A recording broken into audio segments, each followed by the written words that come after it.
Christmas as you. So we've arrived at Petra, but today's breakfast at Wadi Rum was, I would say, more dip than breakfast. It wasn't funny. So we've taken the time to get a little beef kebab here and some carrot tea, which my friend Abdullah introduced me to, and I'm now absolutely addicted to. How's your beef kebab? Yeah? Let's go see a world wonder.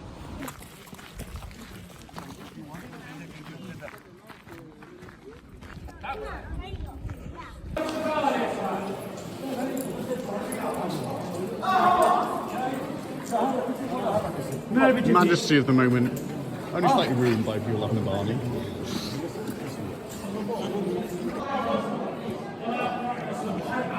It's just like that scene in Indiana Jones.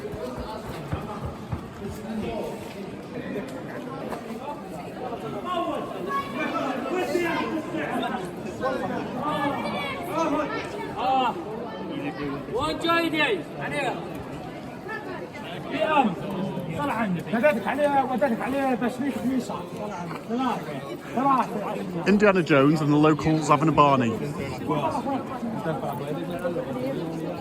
The importance of getting somewhere early to avoid the crowds.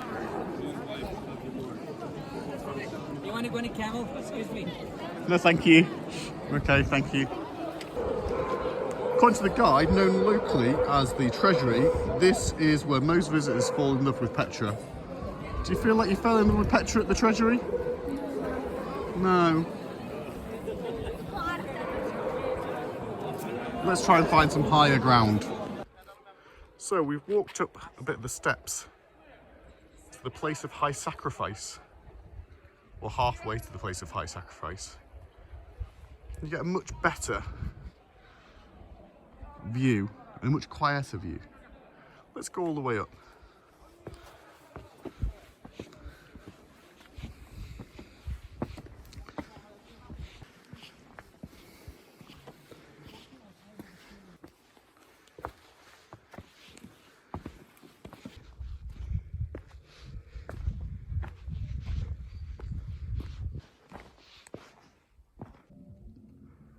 Okay, the view's good, but at the top, met with the most adorable little puffers. Hello. So from up here, this is just before the sacrificial site. You do get some amazing views of Petra. I've just met a Bedouin woman who I was going to film, and I felt really icky about it because she was selling stuff. I felt it was maybe a bit explosive, I don't know. But anyway, she told me she lives in a cave over here, and she takes 2 hours every single day. She walks all the way around Petra, all the way up these steps, up to the top here, in order to sell knickknacks. I've got to be honest, and knickknacks are pretty much the same as every other knickknacks shop that's going about.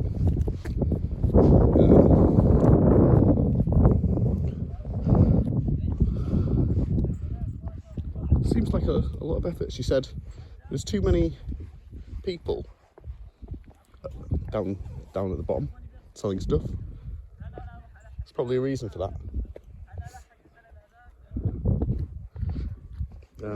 At the top here, you can go for a little coffee or a tea. Or you can get a donkey. I feel like getting a donkey back down though might kill the donkey. Come on, dude.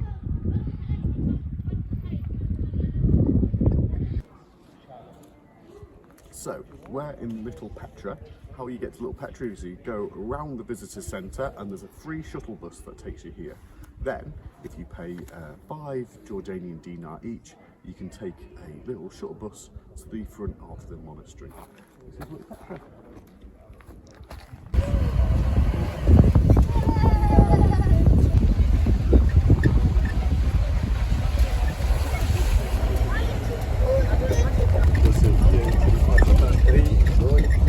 So we've just got off the bus to the monastery, or to the steps to the monastery. Would you recommend taking the shuttle bus? 100% get the shuttle bus. It's 5 dinar and it saves you like an hour and a half's worth of walking. It's honestly worth it. And you're probably going to do quite a lot of walking anyway, because the monastery there's a steps up to it over there. So you're still going to have to walk up to the monastery, and then our plan is to walk from the monastery all the way back to the entrance of Petra. So that's you're probably going to get your steps in that way anyway. I'm not sure you need the extra hour and a half walk up to this point. These are the trail up to the monastery. I've got to say, I much prefer this trail up than I did yesterday, walking through the Seek and going to the Treasury.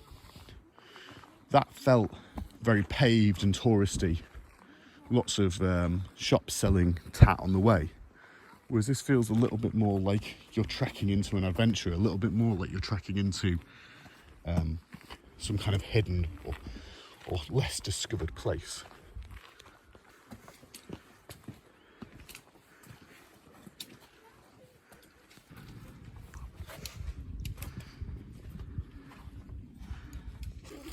We just stopped for a Mars bar and a tea. It's quite, what would you say the hike's like? I don't like hiking, and it was quite a lot, but I think it was worse because I walked so much yesterday. Yeah, so it's, but I'm pretty much at the top now. Yeah, it's a reasonably moderate hike, but there are lots of places to stop and sit and get a cup of tea. Bring a Mars bar. Bring a Mars bar is always great advice, all of the time.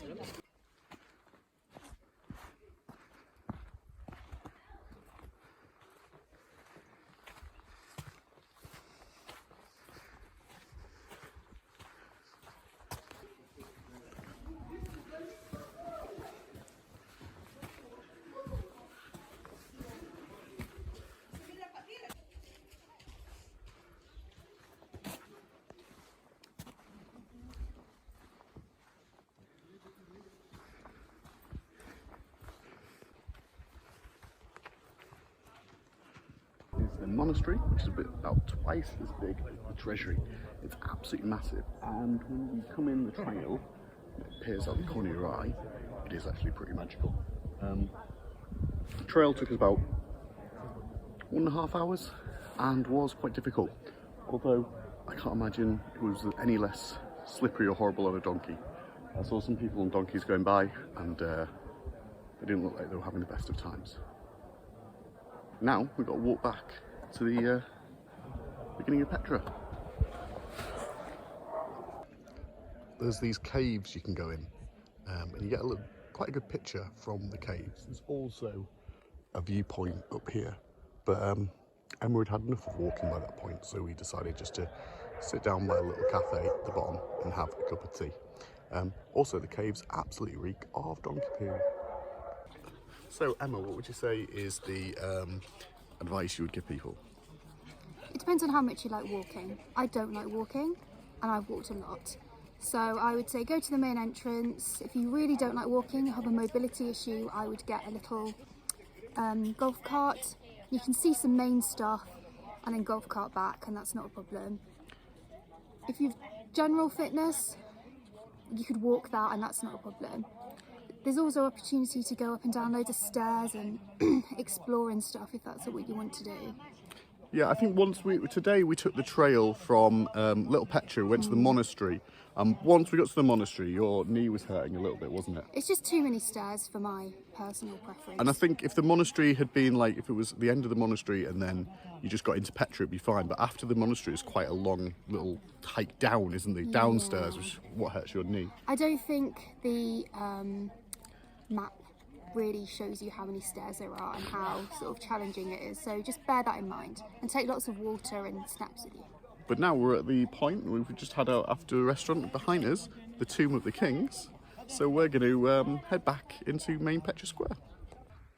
If you do walk up from the Basin restaurant though, you get this amazing view where you really get to see the kind of scale of all the different tombs carved out of the rock. When you think about how long ago this was, like 2,000 years ago, how they managed to just carve out such a huge area. We were actually incredibly lucky.